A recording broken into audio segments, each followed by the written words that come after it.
You told me I'm delusional, we can't have a better world, but I am no animal, I know we can build. They keep screaming at me and telling me I'm wrong, that simply humanity has never got along. Well, that's the truth, it's really only half, because people build together and progress down the path, so we can overcome the mistakes we have done. We can overcome our oppressors and sin they all won. In times like these, we have to hold on, hold on. In times like these, we have to hold on to what we are.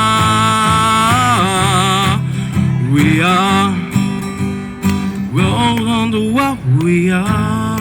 My interest in anti-imperialism around the world began with my interest in Haiti, my mother's country. That's where my family is from. And the United States has a long history of imperialist intervention in countries like Haiti, right? And we could talk about the invasion of Haiti from 1915 to 1935. We could talk about the fact that American banks took Haitian money and put them in the New York stock market. We could talk about a lot of things, but honestly, the U.S.'s crimes are too long to list. They want to intimidate people, so they don't want to make business with Venezuela. They want to scare anyone that is willing to support Venezuela and is willing to help Venezuela to get food, to get medicine. Can you imagine? That's a completely human rights violation. So we need to be clear about those issues. All those facts are on the internet, and we need to prepare, and we need to educate people around the United States and around the globe, because we need to fight not only for Alex Saab, but we need also to fight for 39 other countries that are under sanctions by the United States. Thank you. Thank you very much. Something we've said, maybe the message, maybe the slogan, maybe the speech has piqued your interest. That somewhere inside you, there's a little voice that's saying, stop for a minute and listen. Stop for a minute and listen. And I understand not everyone here is religious. Some people are atheists, some people are agnostics, it's a wide variety of creeds. But I believe that there's something more to humanity, and that's what that voice is that's speaking inside of you. You can believe it comes from wherever you want, but there's something inside every single one of us that speaks up for humanity. There's something inside every single one of us that will speak up for the oppressed, and it's that force that has moved China to lift 800 million people out of poverty. Yeah! It's that force which has moved Nicaragua to kick out the Contras, to kick out U.S. imperialism, and to build their own nation. Here in Union Square today, standing against the empire and standing for the people of the United States. And I want to be very clear, there's no contradiction between those two things. The struggle against the U.S. empire, against what our government does around the world in our name, is the exact same struggle of those John Deere workers on strike, of those Kellogg workers on strike, of the people struggling against police brutality. It's all connected. We can't separate them. Do these statues do anything to help the black community? They certainly don't help me. They certainly don't help the people around here. But you know what would help our people? You know what would actually help our community? Economic justice.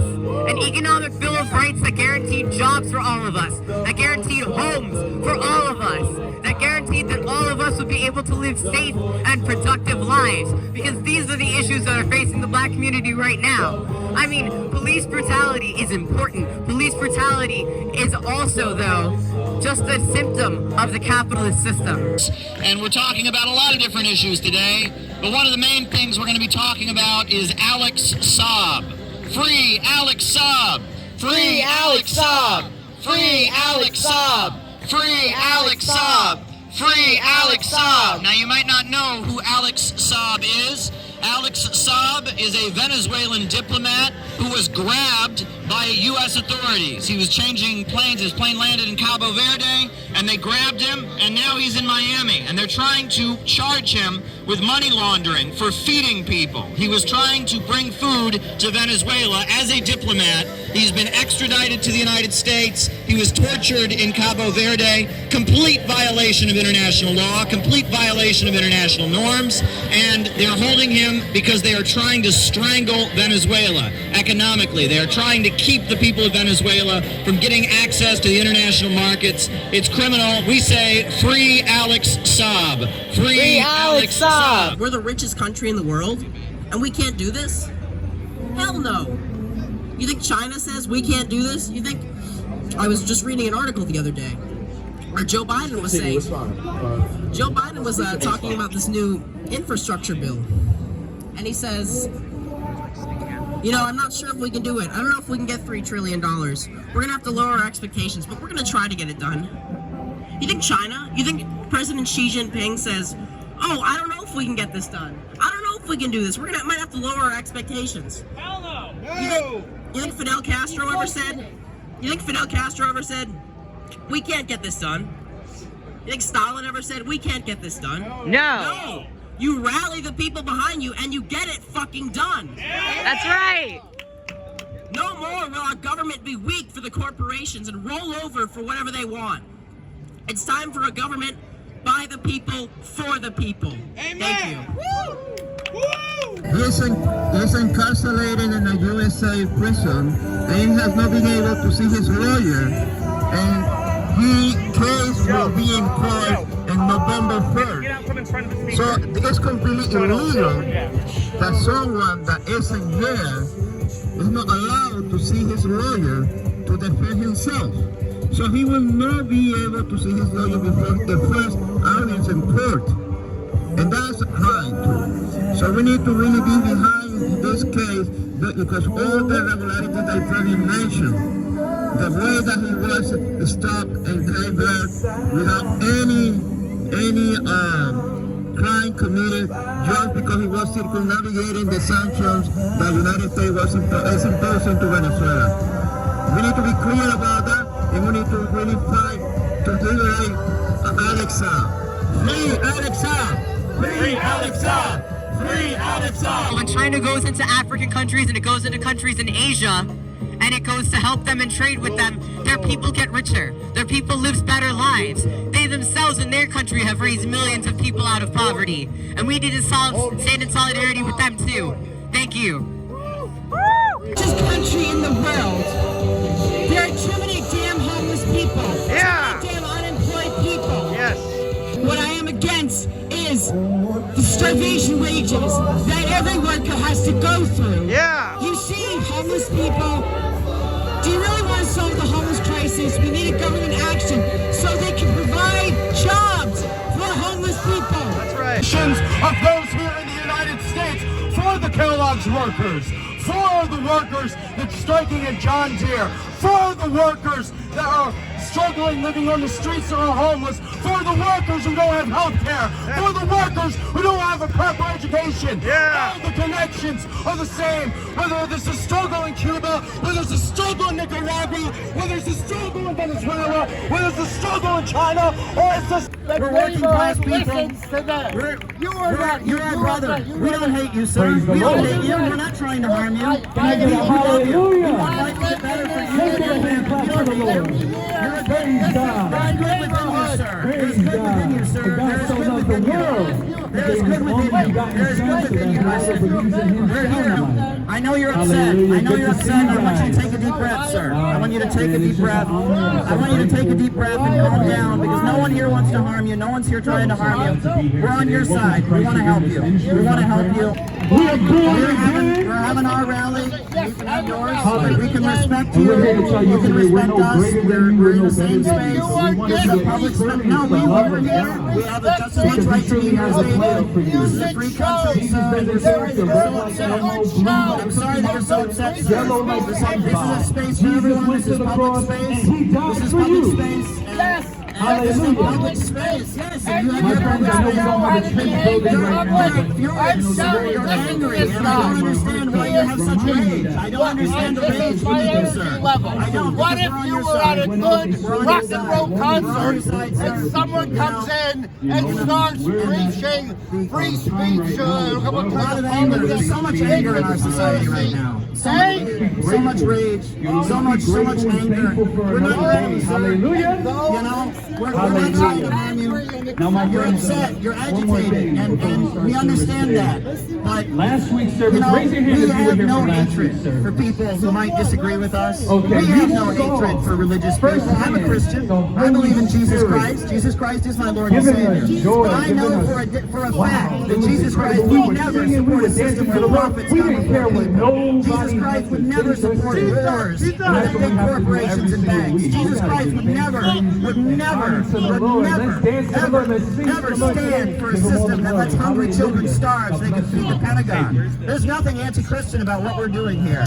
Absolutely nothing anti-Christian about what we're doing here. And you go to Nicaragua, the slogan that they have painted on the walls everywhere is Christianity, socialism, and solidarity. And that's what we're offering here. Christianity, socialism, and solidarity. Right? We are not anti-Christian. We are not anti-Christian. If Jesus Christ was the greatest socialist in all of history. And I'm not the first person to say that. Hugo Chavez of Venezuela actually said that. Hugo Chavez said Jesus was the greatest socialist in all of history.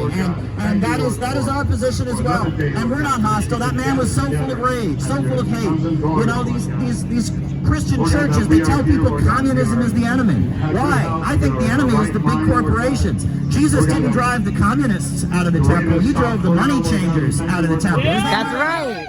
Jesus drove the money changers out of the temple. He said that they had turned the house of God into a den of thieves, and he drove the money changers and the bankers out of the temple.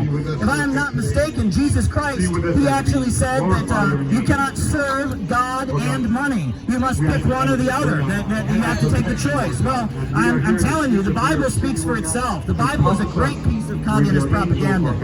It condemns the rich. It calls for the people to rule and stand up. It says the meek shall inherit the earth. It says blessed are the peacemakers. That man seemed to believe that we were his enemy, that we were trying to harm him. We're not.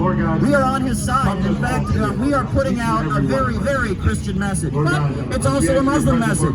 It's also a Jewish message. It's a message of solidarity for all people. We appeal to those universal human values that bring all human beings together. That's what we stand for. And it's the greed of capitalists and the greed of corporations and banks that is bringing out these anti-human destructive emotions. How many mass shootings are there, folks? Can you think of anything more unhuman than being a mass shooter and going and murdering your fellow citizens? This is satanic. This is evil. Where does this evil come from? This is the alienation created by a system where profits come before people, when people cannot feel loved or connected to other people, when people are reduced to a financial calculation, when there's no love, there's no community, people feel like they have nothing that they can cling to, and they are left and they are abandoned. That's our system right now. We've got a crisis of mental health, in this country, and they say, oh, it's just, biochemical, people are having chemical imbalances. I don't buy that, folks. 1 in 5 people on antidepressants right now, I don't buy that.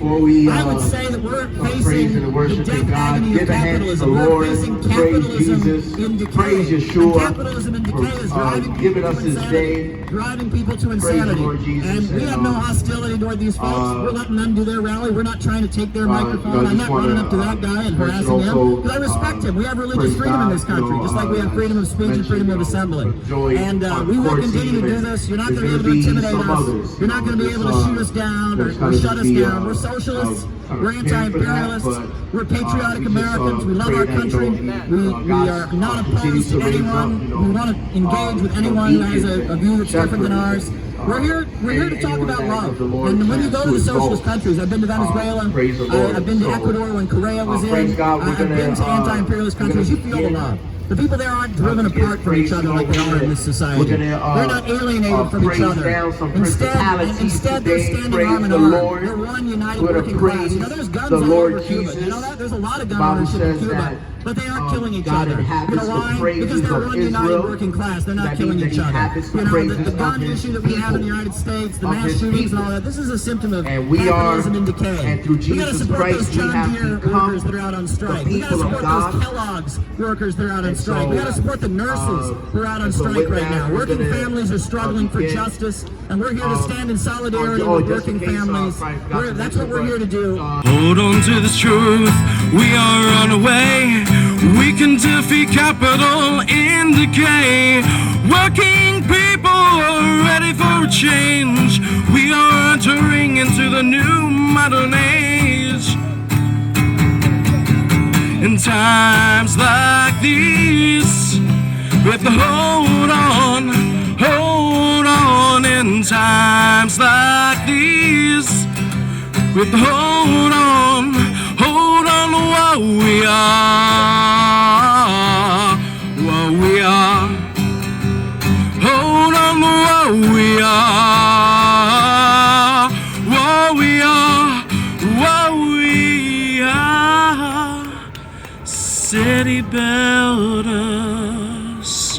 Thank you very much, everyone.